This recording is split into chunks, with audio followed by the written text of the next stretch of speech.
আকাশে যখন নীরব ঝড় বইছে, যখন রাডারে ধরা না পড়ার প্রতিশ্রুতি নিয়ে উঠছে মার্কিন F-35, তখনই এক বিস্ময়ের নাম হয়ে উঠে এসেছে ইরানের বাফার 373। এটি কেবল একটি ক্ষেপণাস্ত্র প্রতিরক্ষা ব্যবস্থা নয়, এ যেন তেহরানের কণ্ঠে উচ্চারিত এক চ্যালেঞ্জ, যার প্রতিধ্বনি পৌঁছে গেছে ওয়াশিংটনের স্ট্র্যাটেজিক বাংকার থেকে শুরু করে তেল আবিবের যুদ্ধ পরিকল্পনা কক্ষে। হ্যাঁ, বাফার 373 এখন শুধু প্রযুক্তির দৃষ্টিতে একটি সামরিক সাফল্য নয়, বরং এটি হয়ে উঠছে প্রতিরোধের প্রতীক, আত্মনির্ভরশীলতার স্থপতি এবং এক অসম্মানজনক নীরবতাকে চূর্ণ করার অস্ত্র। ৩১৬ কিলোমিটার দূরে দেশীয়ভাবে তৈরি একটি ড্রোনকে নিখুঁতভাবে টার্গেট করে ধ্বংস করে দেওয়ার এই প্রদর্শন ছিল একটি ঘোষণার মতো, যা বলছে আমরাও পারি, এবং যখন পারি তখন বিশ্ব কাঁপে। এই সিস্টেমের হৃদয়ে রয়েছে এস ব্যান্ড এবং এল ব্যান্ডের যুগল রাডার, যা আজকের পৃথিবীর সবচেয়ে রহস্যময় যুদ্ধ বিমান মার্কিন F-35 এর মিথিক স্টিলথ ক্ষমতাকেও প্রশ্নবিদ্ধ করে তুলছে। ইরান জানাচ্ছে তারা এখন সেই বিমান শনাক্ত করতে সক্ষম যা কখনোই দেখা দেয় না, শুধু ধ্বংস রেখে যায় পেছনে। ইরান জানে কিভাবে পশ্চিমা নিষেধাজ্ঞা তাদের হাত বেঁধে রেখেছিল, কিন্তু তারা থামেনি, তারা নিজেদের সৃষ্টি করেছে। বাফার 373 আসলে শুরু হয়েছিল রাশিয়ার S-300 PMU-2 এর একটি প্রতিক্রিয়া হিসেবে, কিন্তু এটি আজ এক প্রতিস্থাপন নয়, এটি একটি উত্তরণ। ডুয়াল ব্যান্ড রাডার, সক্রিয় ইলেকট্রনিক স্ক্যানিং অ্যারে, শতাধিক টার্গেট ট্র্যাক করার ক্ষমতা এবং একসাথে 6টি শত্রু বিমানে আঘাত হানার সক্ষমতা। যে বিষয়টি সত্যি যুগান্তকারী তা হল এর সায়েদ 4B ক্ষেপণাস্ত্র, যা 200 কিলোমিটার দূরে নিশানা বানাতে পারে একটানা আক্রমণে। এটি কেবল একটি যুদ্ধযন্ত্র নয়, এটি একটি কৌশলগত ভাষা যা বলছে তোমরা আর একতরফাভাবে আমাদের মাথার উপর দিয়ে উড়ে যেতে পারবে না। এটি বলছে তোমরা আর নিরাপদ নও। যদি এই সিস্টেম সত্যিই কার্যকর হয়, তাহলে এটি কয়েকটি গভীর পরিবর্তনের সূচনা করবে। আকাশ সীমা সুরক্ষার এক নতুন সংজ্ঞা, যেখানে ইরান তার পারমাণবিক কেন্দ্র ও কৌশলগত ঘাঁটিগুলোকে নতুন আত্মবিশ্বাসে রক্ষা করতে পারবে। কূটনৈতিক শক্তির ভারসাম্যে নতুন উত্থান, যেখানে বাফার 373 হবে আলোচনার টেবিলে একটি চাপ সৃষ্টি করার অস্ত্র। নতুন রপ্তানি সুযোগ, যেখানে আফ্রিকা, ল্যাটিন আমেরিকা বা মধ্য এশিয়ার বহু দেশ পশ্চিমা বা রুশ ব্যয়বহুল সিস্টেমের বদলে বাফার 373 এর দিকে ঝুঁকবে। তবে কি আমরা একটি নতুন যুগে প্রবেশ করলাম? ইরানের সামরিক ঘোষণাগুলো বরাবরই নাটকীয়, সাহসী, কিন্তু প্রমাণের অভাবে সন্দেহে ঘেরা। স্টিলথ বিমান শনাক্ত করা আর আঘাত করা দুইটি ভিন্ন যুদ্ধ, একটিতে প্রযুক্তি চলে, অন্যটিতে সময়, সমন্বয় আর ভাগ্য। তবু একটি বিষয় স্পষ্ট হয়ে উঠেছে, তেহরান এখন কেবল তাকিয়ে নেই, তারা সাড়া দিচ্ছে, এবং সেই সাড়া ধ্বনিত হচ্ছে উপসাগরের বাতাসে, স্টিলথের নীরবতার মধ্যে।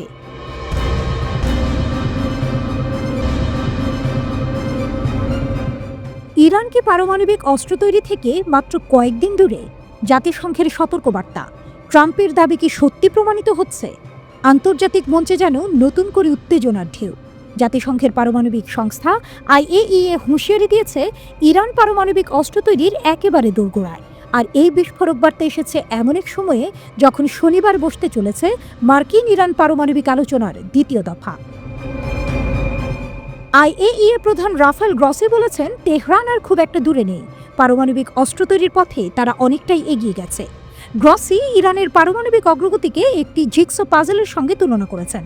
তার ভাষায়, ইরানের কাছে সব টুকরো আছে, একদিন তারা সেগুলো জোড়া লাগিয়ে ফেলতেই পারে। তবে তিনি এটাও স্পষ্ট করে দিয়েছেন যে ইরান হয়তো এখনই পারমাণবিক বোমা বানাতে সক্ষম নয়, তাদের এখনও অনেকটা পথ বাকি, বলেন গ্রসি। তেহরানে ইরানি কর্মকর্তাদের সঙ্গে আলোচনার ঠিক আগ মুহূর্তে তিনি এই বক্তব্য দেন। এদিকে মার্কিন প্রেসিডেন্ট ডোনাল্ড ট্রাম্পও সম্প্রতি বলেছেন ইরান খুব কাছাকাছি পারমাণবিক অস্ত্র অর্জনের পথে। 19 এপ্রিল আলোচনার আগেই ওয়াশিংটন ও তেহরানের মধ্যে কূটনৈতিক উত্তেজনা চরমে উঠেছে। তেহরান সাফ জানিয়ে দিয়েছে ইউরেনিয়াম সমৃদ্ধকরণ কর্মসূচি নিয়ে তারা কোনো আলোচনা করতে রাজি নয়। তাদের অভিযোগ, যুক্তরাষ্ট্র এখনও আলোচনার নামে চাপ সৃষ্টি করছে, ফলে আলোচনা ভেস্তে যাওয়ারও আশঙ্কা তৈরি হয়েছে। ওয়াশিংটনের তরফে অবশ্য বলা হয়েছে, একটি চুক্তির আওতায় ইরান যদি 2015 সালের মতো 3.67% সমৃদ্ধকরণ মাত্রায় ফিরে আসে, তবে সমঝোতার পথ খোলা। এর মধ্যে গ্রসি আরও একবার সতর্ক করে বলেছেন, ইরান পারমাণবিক অস্ত্র বানানোর কাছাকাছি পৌঁছে গেছে। তিনি তেহরান সফরের ঠিক আগেই বলেন, তারা খুব দূরে নয়, এটা স্বীকার করতেই হবে। 2015 সালের চুক্তির বাস্তবায়নে নজরদারি করত IAEA, কিন্তু 2018 সালে ডোনাল্ড ট্রাম্প যুক্তরাষ্ট্রকে ওই চুক্তি থেকে সরিয়ে নেন। এরপরে ধসে পড়ে পুরো কাঠামো। গ্রসি বলেন, শুধু বললেই হবে না যে আমাদের পারমাণবিক অস্ত্র নেই, আন্তর্জাতিক সম্প্রদায়কে সেটা প্রমাণ করে দেখাতে হবে। তেহরানে পৌঁছে তিনি ইরানি পররাষ্ট্রমন্ত্রী আব্বাস আরাকচির সঙ্গে বৈঠক করেন। বৈঠক শেষে আরাকচি জানান, উপযোগী আলোচনা হয়েছে। তিনি আরও বলেন, এখন এমন সময় যখন এজেন্সিটিকে রাজনীতির বাইরে রাখতে হবে এবং বিকৃতকারীদের থেকে সতর্ক থাকতে হবে। গ্রসি বৈঠকের আগেই জানান, এই মুহূর্তে কূটনীতি জরুরি। ইরানের সহযোগিতা একান্ত প্রয়োজন, যেন আমরা বুঝতে পারি তাদের কর্মসূচি সত্যি শান্তিপূর্ণ কিনা। এর মধ্যেই ঘনিয়ে এসেছে শনিবারের সেই গুরুত্বপূর্ণ আলোচনা। ট্রাম্প 2018 সালে যেই চুক্তি ছিঁড়ে ফেলেছিলেন, এখন তারই পুনর্জন্ম ঘটানোর চেষ্টা চলছে। ইরান ও যুক্তরাষ্ট্র দুই পক্ষই প্রথম বৈঠককে গঠনমূলক বলে স্বীকার করেছে। তবে এরপরেই মার্কিন দূত স্টিভ উইটকফ বলেন, ইরানকে ইউরেনিয়াম সমৃদ্ধকরণ বন্ধ ও ধ্বংস করতে হবে। আরাকচি সঙ্গে সঙ্গে পাল্টা জবাব দেন, ইউরেনিয়াম সমৃদ্ধকরণ আলোচনা সীমানার বাইরে। উইটকফ বলেন, ইরানকে অন্তত 3.67% ফিরে আসতে হবে। অথচ IAEA জানিয়েছে ইরান এখন 60% পর্যন্ত সমৃদ্ধ করছে, যা 2015 সালের সীমার অনেক ওপরে, যদিও বোমা বানাতে 90% প্রয়োজন। ট্রাম্প আবার প্রেসিডেন্ট হওয়ার পর সর্বোচ্চ চাপ নীতিতে ফের চালু করেন নিষেধাজ্ঞা। মার্চে তিনি খামেনিকে চিঠি লিখে আলোচনার আহ্বান জানান, তবে হুঁশিয়ারি দেন, চুক্তি না হলে সামরিক পদক্ষেপ নিতেও পিছপা হবেন না।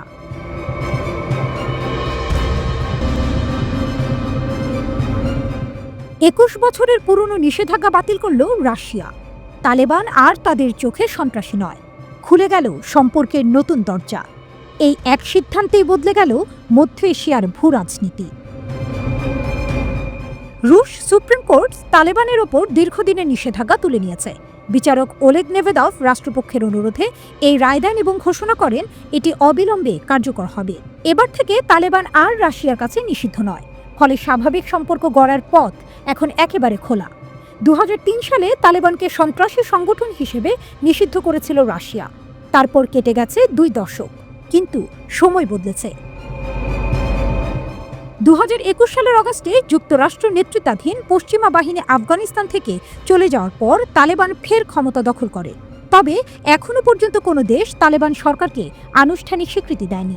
তবু রাশিয়া ধীরে ধীরে তালেবানের দিকে ঝুঁকেছে। প্রেসিডেন্ট ভ্লাদিমির পুতিন গত বছর বলেছিলেন, তালেবান এখন সন্ত্রাসের বিরুদ্ধে লড়াইয়ে রাশিয়ার বন্ধু। এই বক্তব্য এক প্রকার ইঙ্গিত ছিল, ভবিষ্যতে তালেবানকে আর আগের চোখে দেখবে না মস্কো। এদিকে আল জাজিরা জানায়, রাশিয়ার সুপ্রিম কোর্টের রায়ে তালেবানকে সন্ত্রাসী সংগঠনের তালিকা থেকে বাদ দেওয়ার প্রক্রিয়া শুরু হয় প্রসিকিউটর জেনারেলের চাহিদার ভিত্তিতে। টুইস্টটি এখানে, তালেবান আর শত্রু নয়, বরং জঙ্গিবাদের বিরুদ্ধে সহযোগী। বিশেষ করে 2024 সালের মার্চে ইসলামিক স্টেট IS এর ভয়াবহ হামলার পর রাশিয়ার দৃষ্টিভঙ্গিতে বড় পরিবর্তন আসে। মস্কোর বাইরে একটি কনসার্ট হলে বন্দুকধারীদের হামলায় নিহত হন 145 জন। রুশ গোয়েন্দা কর্মকর্তারা জানান, এ হামলার পেছনে রয়েছে IS এর আফগান শাখা ইসলামিক স্টেট খোরাসান ISSK। তালেবানও ঘোষণা দিয়েছে তারা আফগানিস্তান থেকে IS নির্মূল করতে বদ্ধপরিকর। তালেবান একদিকে যেমন নিরাপত্তার অংশীদার হয়ে উঠেছে, অন্যদিকে তারা সমাজে কঠোর নিয়ম চালু রেখেছে। তালেবান নারীদের স্কুল এবং বিশ্ববিদ্যালয়ে যাওয়া বন্ধ করা ছাড়াও একজন পুরুষ অভিভাবক ছাড়া তাদের বাইরে চলাফেরার ওপর কড়াকড়ি আরোপ করে রেখেছে। এ কারণে পশ্চিমা কূটনীতিকরা এখনও তালেবানকে স্বীকৃতি দিতে রাজি নন। কিন্তু রাশিয়া হিসাব করছে অন্যভাবে। আফগানিস্তান থেকে মধ্যপ্রাচ্য পর্যন্ত ইসলামপন্থী জঙ্গি সংগঠনগুলোর হুমকি মাথায় রেখে রাশিয়া তালেবানের সঙ্গে কাজ করার প্রয়োজনীয়তা অনুভব করছে। সম্প্রতি আফগানিস্তানকে দক্ষিণ পূর্ব এশিয়ার গ্যাস রপ্তানির ট্রানজিট হাব হিসেবে ব্যবহার করতে চায় মস্কো। রুশ পররাষ্ট্রমন্ত্রী সের্গেই ল্যাভরভ গত অক্টোবরে বলেছিলেন, মস্কো আফগানিস্তানের সঙ্গে রাজনৈতিক, বাণিজ্যিক এবং অর্থনৈতিক সম্পর্ক উন্নয়নের লক্ষ্যে এগোচ্ছে। তালেবান এখন আন্তর্জাতিক মঞ্চে কিছুটা হলেও বৈধতা পাচ্ছে। 2023 সালে কাজাখস্তান এবং কিরগিজস্তান তাদের সন্ত্রাসী তালিকা থেকে তালেবানকে বাদ দেয়। চীন, ভারত, সৌদি আরব, সংযুক্ত আরব আমিরাত, কাতার ও ইরান এখনও কাবুলে দূতাবাস চালু রেখেছে। এমনকি চীন 2023 সালে রাষ্ট্রদূত নিয়োগ করেছে আফগানিস্তানে। যুক্তরাষ্ট্রকে শত্রুর ক্ষেপণাস্ত্র থেকে রক্ষা করতে গোল্ডেন ডোম নামে নতুন প্রতিরক্ষা ব্যবস্থা করতে উদ্যোগ নিয়েছেন প্রেসিডেন্ট ডোনাল্ড ট্রাম্প। এজন্য তিনি নির্বাহী আদেশ জারি করেছেন। কাজটি পেতে এগিয়ে আছে ইলন মাস্কের স্পেসএক্স, প্যালান্টিয়ার ও অ্যান্ডোরিল নামের 3টি কোম্পানি। এদের সবাই ট্রাম্পের রাজনৈতিক সমর্থক। গোল্ডেন ডোমে 400 থেকে 1000 স্যাটেলাইট দিয়ে শত্রুপক্ষের ক্ষেপণাস্ত্র শনাক্ত করা হবে। আরও 200 স্যাটেলাইটে ক্ষেপণাস্ত্র বা লেজার বসিয়ে পাল্টা আঘাত চালানো হতে পারে। তবে স্যাটেলাইটে অস্ত্র মোতায়েনের কাজের সঙ্গে স্পেসএক্সকে যুক্ত করা হবে না বলে ধারণা করা হচ্ছে। এখনও চূড়ান্ত সিদ্ধান্ত হয়নি। ইসরায়েলের আয়রন ডোম প্রতিরক্ষা ব্যবস্থার অনুপ্রেরণাতে ট্রাম্প যুক্তরাষ্ট্রের জন্য এমন একটি ব্যবস্থা তৈরির কথা বলেছিলেন। ইরানের তেল রপ্তানি বন্ধে চীনা আমদানিকারকদের উপর নতুন নিষেধাজ্ঞা দিয়েছে যুক্তরাষ্ট্র। প্রেসিডেন্ট ট্রাম্পের প্রশাসন ইরানের উপর সর্বোচ্চ চাপ নীতি ফের চালু করতে চায়, তাই তারা এই পদক্ষেপ নিয়েছে। নিষেধাজ্ঞায় চীনের একটি টিপ তেল শোধনাগার রয়েছে, যারা $100 কোটি বেশি মূল্যের ইরানি তেল কিনেছে বলে অভিযোগ। এর আগে কখনো এ ধরনের শোধনাগার মার্কিন নিষেধাজ্ঞায় পড়েনি। এই পদক্ষেপ এমন সময় এলো যখন যুক্তরাষ্ট্র ও ইরানের মধ্যে পারমাণবিক কর্মসূচি নিয়ে আলোচনা চলছে। যুক্তরাষ্ট্র জানিয়েছে, যারা ইরানি তেল কিনবে বা তাদের সাহায্য করবে তারা বড় ঝুঁকিতে পড়বে।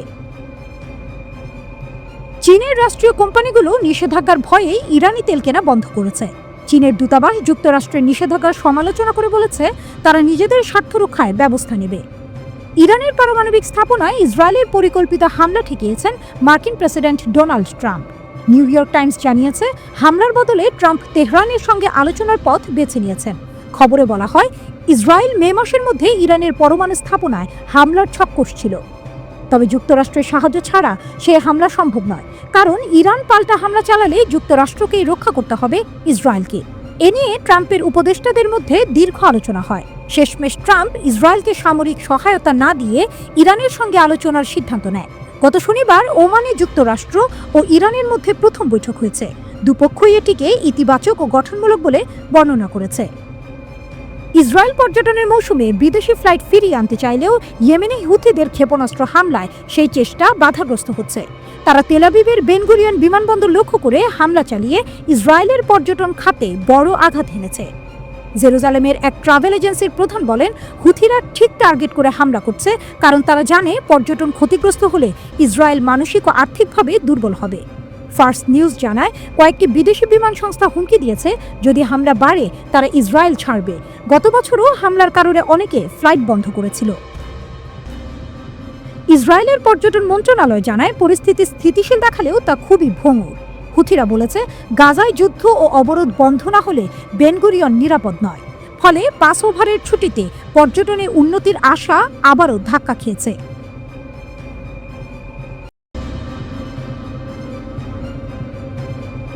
ইসরায়েলি গণমাধ্যমের চাঞ্চল্যকর এক খবরে উঠে এসেছে এমন এক আশঙ্কাজনক ইঙ্গিত যা পুরো অঞ্চলকে কাঁপিয়ে দিতে পারে। জানানো হয়েছে, ওয়াশিংটন তেহরান পারমাণবিক আলোচনা ভেঙে পড়লে ইসরায়েলের সেনাবাহিনীর হামলার জন্য তৈরি হচ্ছে, আর সেই হামলা নেমে আসতে পারে সরাসরি ইরানের ওপর। ইসরায়েলের প্রভাবশালী সংবাদ মাধ্যম মারিব জানিয়েছে, তেহরান ও ওয়াশিংটনের মধ্যে চলমান আলোচনার ভরসা এখন নরম মাটিতে দাঁড়ানো একটি কাচের ঘর। একটি ছোট ধাক্কাই সবকিছু ধূলিস্যাৎ করে দিতে পারে। সেই ধসের প্রস্তুতি হিসেবেই ইসরায়েল ইতিমধ্যে বিপুল পরিমাণ মার্কিন অস্ত্র মজুত করছে। এই অস্ত্র সম্ভার যা গাজায় নয় বরং ভবিষ্যতের এক ভয়ঙ্কর ইরান অভিযানকে সামনে রেখে সংগৃহীত। আছে বাংকার, বাস্টার বোমা, 1 থেকে 1.5 টন ওজনের ভারী গোলাবারুদ এবং আধুনিক আমেরিকান প্রযুক্তিতে তৈরি বিপুল সামরিক সরঞ্জাম। এই অস্ত্র আসছে আকাশপথে, আসছে সমুদ্রপথে। হারকিউলিস কার্গো বিমান আমেরিকার সামরিক স্টক থেকে পাঠানো ডজন ডজন চালান নামছে নেগেভের ভিটামিন বিমান ঘাঁটিতে ও বেন গুরিয়ন বিমানবন্দরে। জেডিএএম কিট, যা সাধারণ বোমাকে প্রিসিশন গাইডেড অস্ত্রে রূপান্তর করে, সেই সরঞ্জামও এসেছে এই চালানের মধ্যে। ইসরায়েলের প্রতিরক্ষা মন্ত্রণালয় যেন এক অদৃশ্য ঘড়ির কাঁটা ধরে এগিয়ে চলেছে, দিচ্ছে বিমান বাহিনীর মজুত পূরণের নির্দেশ। আরও যা এসেছে ফ্লোয়ার সিস্টেম, বিমানকে শত্রু তাপ সন্ধানী ক্ষেপণাস্ত্র থেকে রক্ষা করার জন্য ব্যবহৃত প্রতিরক্ষামূলক ব্যবস্থা, এবং থার্ড ব্যাটারি, যা মাত্র কয়েকদিন আগে ইয়েমেন থেকে ছোড়া একটি ব্যালিস্টিক ক্ষেপণাস্ত্র প্রতিহত করতে ব্যবহৃত হয়েছিল। অবশ্য ইসরায়েল সরকার এই অস্ত্র স্থানান্তরের বিষয়ে এখনো আনুষ্ঠানিকভাবে মুখ খোলেনি, কিন্তু মারিফ বলছে এটি কেবল গাজা যুদ্ধের প্রেক্ষাপটে নয়, বরং একটি গভীরতর সংকেত। তেহরানের বিরুদ্ধে একটি সম্ভাব্য সামরিক অভিযান কল্পনা করা হচ্ছে। যদি কূটনৈতিক চেষ্টাগুলো ব্যর্থ হয়, এই পরিপ্রেক্ষিতে ইরানের পররাষ্ট্রমন্ত্রী আব্বাস আরঘচি প্রবলভাবে আক্রমণ করেছেন মার্কিন বিশেষ দূত স্টিভ উইকফকে, যিনি সাম্প্রতিক আলোচনার পরে দিয়েছেন পরস্পর বিরোধী ও অগঠনমূলক বক্তব্য। আরাঘচি স্পষ্ট বলেছেন এই ধরনের বক্তব্য আলোচনার সহায়ক নয়। তিনি সতর্ক করে বলেছেন তারা যদি প্রকৃত অবস্থান নিয়ে আসে তাহলে হয়তো সম্ভাব্য চুক্তির কাঠামো নিয়ে আলোচনা হতে পারে, কিন্তু যদি এমন বিভ্রান্তিকর বার্তা দিতে থাকে তাহলে কাজটা অসম্ভব হয়ে যাবে। তিনি আরো বলেন আলোচনা চলতে পারে কেবল পারস্পরিক শ্রদ্ধার ভিত্তিতে, চাপ প্রয়োগ করে কোনো লাভ হবে না।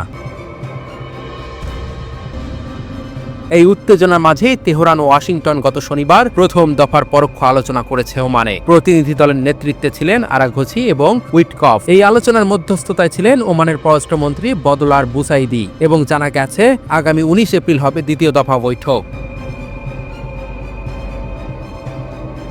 তবে প্রশ্ন রয়ে যায়, এই আলোচনা কি যুদ্ধ ঠেকাতে পারবে, নাকি বাংকার বাস্টার নামক বোমাগুলো সত্যি নামবে পারস্যের প্রাচীন ভূমি তেহরানের আকাশে? জবাব এখনো বাতাসে ভাসছে, কিন্তু গোপন ঘরে ম্যাপের ওপর হয়তো দাগ কাটা শুরু হয়ে গেছে।